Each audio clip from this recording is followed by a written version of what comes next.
I don't think the actual buyer themselves, like how they process to buy has changed. I just believe there are so many different tools to assist them in the process of deciding to buy or to change.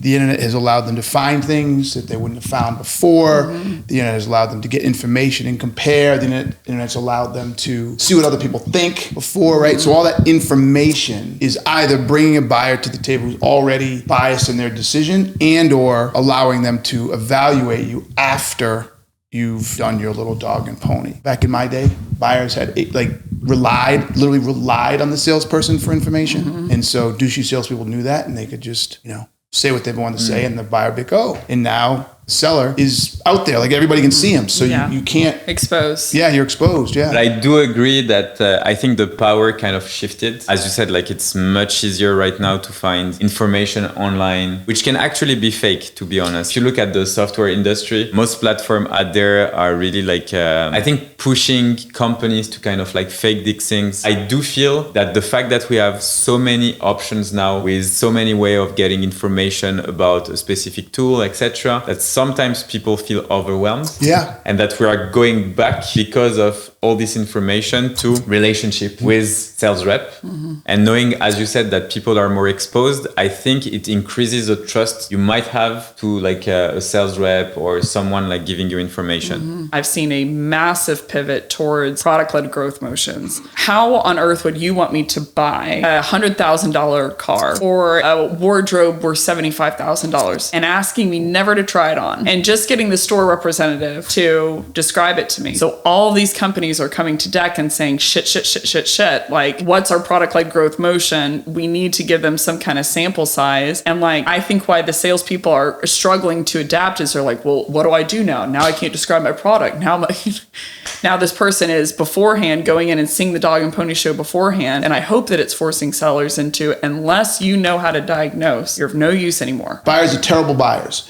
And this product-led growth is, I think you got a good point that these buyers are trying to buy without working with a salesperson. But the truth of the matter is that's not going to help them. And to the extent that they continue to try to buy anything, software or anything, without some level of expertise, it's only going to reduce the return on investment to the buyers. They don't really know how to implement it in its full capacity. They're not engaged, so no one's leading them in a direction. We just don't buy well. Do you feel like it's the time for sales rep to be called differently so they act differently? We talked about this yesterday, right? Shakespeare. A rose by any other name still smells as sweet. An SDR and salesperson by any other name still stinks, right? To me, the answer is what I wrote in Gap Selling. It's literally you need to learn how to diagnose, right? Mm-hmm. You need to do discoveries that help buyers diagnose the problems. And it's not easy, but you need to actually genuinely try to understand what is going on today, what are the root problems, what are the impacts, what are the root causes, what's totally going on, diagnose the whole environment so that you can literally say, okay,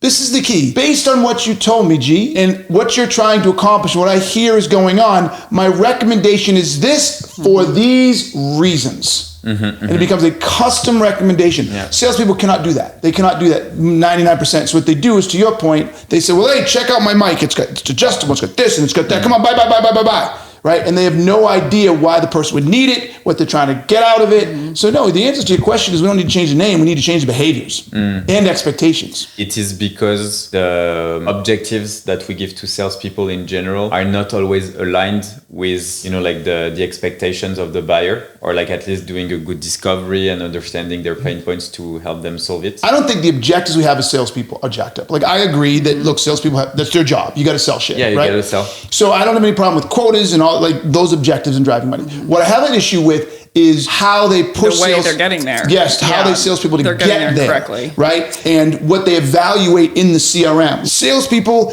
are glorified order takers across the board because they're unable to actually deliver sales value to the buyer. That's why product-led growth is flushing out to market. It's because there's been an acceptance across the market of that salespeople don't do that. Yeah. So the 87% of people who don't want a salesperson involved, I would guess, it's based on their experience. They haven't come across a salesperson who's been able to do that. So they're like, if I'm going to self-diagnose anyway, I might as well just speed this up and do it in the comfort of my own home without pressure. Yes. I just think that you could do a demo video that's generic. If you have the salespeople hitting on the same 5 features, might as well speed it up and not get the pressure. For us, It really depends on the persona. So we have free trial and self-onboarding for people who are just, willing to test it, who actually don't want to talk to any sales rep. Lots of agencies who already know how to use their stuff. They will fucking hate having to talk to a sales rep that would be not like a professional, not a good consultant, not giving them like any tips or anything, and just waste their time. However, we do have people who like that. Give them both. And we have both. The modern buyer is about speed. Once they self-diagnose the problem and they realize they have a problem and they want to talk to you, like it is speed to lead, speed to lead, speed to lead of like, how many hurdles can I remove, for this person? They will pay top dollar for an outcome. Yeah, because you can quantify the value of the outcome. I want booked meetings. I want, yada, yada. So part of the outcome, from my view, is not just educating them on your product, but how to use the product. So like I get a software like Lemlist and I'm like, what's the playbook? And so I see constantly in your community being like, here's 5 templates. Here are the response rates. Here's how to use the tool before you use the tool. You don't even have to buy the tool. And we're French, so we're not even going to mention you buying the tool. Getting an outcome isn't just about getting the tool. No, never. So how do I educate them? What are the other things that would help them get to the outcome? And how can I educate them on that along the way as a lead generation strategy? Take them on the journey. The reason why it's working is because we don't care if they use us or not. To be honest, like in our community, I know we have like a sales loft users, outreach users, etc. But for me, it's fine. Like if I'm delivering value, if I'm like helping them to create like the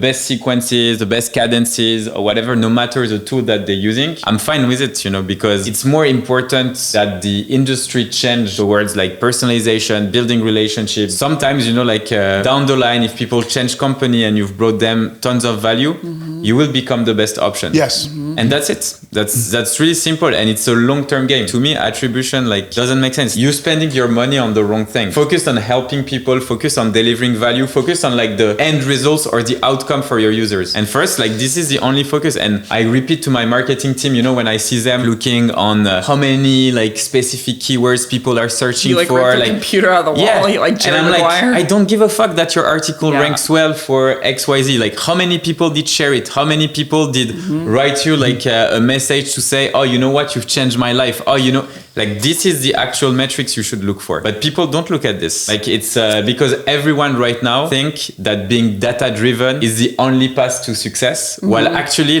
business is pretty simple.